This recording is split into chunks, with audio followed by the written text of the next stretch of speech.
जय मसीह की। आप सबका स्वागत है हमारे यूट्यूब चैनल पर। और आज हम देखेंगे पुराने नियम से बाइबल के 10 आशीष वचन।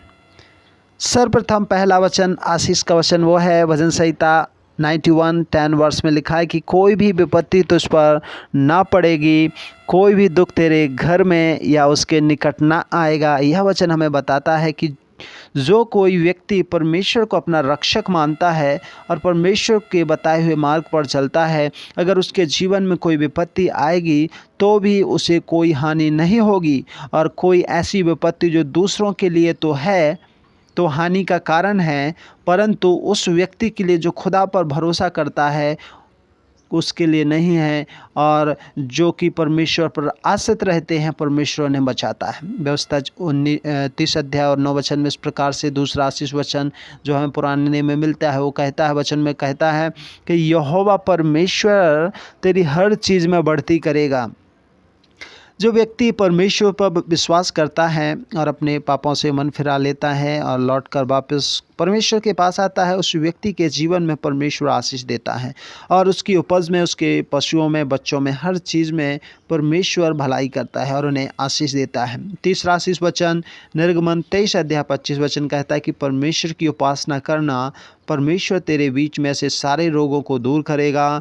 जब परमेश्वर अपने लोगों को मिस्र में से निकाल कर ले आया, तब परमेश्वर ने उन लोगों को यह आज्ञा दी थी कि यदि तुम मेरी उपासना करोगे, मेरी आराधना करोगे, तब मैं तुम्हें अन्न पर, जल पर ब्लेस दूंगा, आशीष दूंगा, और तुम्हारे बीच में हर प्रकार के रोगों को भी मैं दूर कर दूंगा। आगे बढ़ते हैं और चौथा ब्लेसिंग्स वचन देखते हैं, वो है 41 यशायाह की किताब 41 अध्याय वचन 14 कहता है कि हे मनुष्यों, मत डरो, मैं तेरी सहायता करूंगा। परमेश्वर अपनी प्रजा यानी कि इज़राइल के लोगों से यह कहता है कि तुम्हें डरने की ज़रूरत नहीं है, यह मेरी वाणी है। खुदा कहता, मैं तुम्हारी यह सहायता करूंगा क्योंकि तुम्हारा छुड़ाने वाला जो पवित्र है वह मैं हूँ। पांचवा आशीष वचन यहेजकेल की किताब 37 अध्याय वचन 14, मैं अपनी आत्मा तुम में समाऊंगा। और परमेश्वर ने भविष्यवक्ता यहेजकेल के द्वारा इज़राइल के विषय में भविष्यवाणी की थी कि किस प्रकार से परमेश्वर ने फिर से बचाया और उनके देश में वापस ले आएगा। और इस प्रकार इज़राइल के लोग फिर से जान जाएंगे कि यहोवा परमेश्वर ने जो कहा था वह पूरा किया, क्योंकि यहोवा की यह वाणी है। आशीष वचन 6 दूसरा इतिहास 1:12 में इस प्रकार कहता है कि मैं तुझे धन संपत्ति से आशीष दूंगा, जितना आज से पहले किसी भी राजा को नहीं मिला और न तेरे बाद किसी को मिलेगा।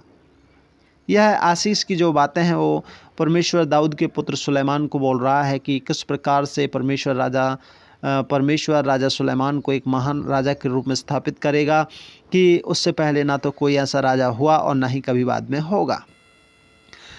आशीष वचन 7वां है व्यवस्था की किताब व्यवस्था विवरण 15 अध्याय वचन 4, यहोवा परमेश्वर तुझे आशीष ही आशीष दिया करेगा। और इज़राइल के लोगों को परमेश्वर यह आज्ञा दे रहे थे कि तेरे बीच में कोई भी बुरी चीज़ ना हो, कोई भी दरिद्रता की वस्तु रहने ना पाए, क्योंकि परमेश्वर ने जो देश देने वाला था, जिनके अधिकारी वे लोग होंगे, उसमें उन्हें बहुत आशीष भी परमेश्वर ही देगा। 8वां लय व्यवस्था 26:6 कहता है कि और मैं तुम्हारे देश में सुख, चैन, शांति दूंगा। जो कोई परमेश्वर की आज्ञा मानता, उसके वचन के अनुसार जीवन जीता है, उसके लिए परमेश्वर की यह वाणी है। जैसा कि परमेश्वर ने इज़राइल के लोगों से कहा था कि अगर तुम मेरी आज्ञा का पालन करोगे तो मैं तुम्हारे देश में सुख, शांति दूंगा और तुम्हें अच्छे से सोगे और तुम्हें कोई भी डराने वाला नहीं होगा।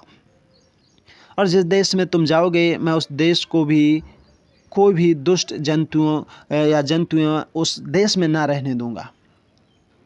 9वां आशीष वचन उत्पत्ति की किताब 26:3 में कहता है कि मैं तेरे संग रहूंगा और तुझे आशीष दूंगा और यह सब देश भी तुझे दे दूंगा। जब अकाल पड़ने के कारण अब्राहम का पुत्र इसहाक फिलिस्तीन के राजा के पास जाने को था, तब परमेश्वर ने उसको कहा, तू इसी देश में रह, मैं तेरे संग रहूंगा, मैं तुझे आशीष दूंगा और बाकी सारे देश को भी तेरे अधीन कर दूंगा, क्योंकि मैंने तेरे पिता अब्राहम के साथ शपथ खाई थी, उसे मैं पूरा करूंगा। अंतिम और 10वीं आशीष वचन है यिर्मयाह 1:8, उसके मुँह देखकर तू मत डरना, यहोवा परमेश्वर अपने दास यिर्मयाह से यह कह रहा है। यिर्मयाह 1:8 में जो लिखा है कि उसके मुँह देखकर तू मत डरना। यिर्मयाह भयभीत हुआ था उस समय, परंतु परमेश्वर ने उससे कहा तो उनके मुख देखकर मत डरना, क्योंकि तेरा छुड़ाने वाला मैं तेरे साथ हूँ। यहोवा की यह वाणी है। इन वचनों के द्वारा परमेश्वर आपको आशीष दे। God bless you.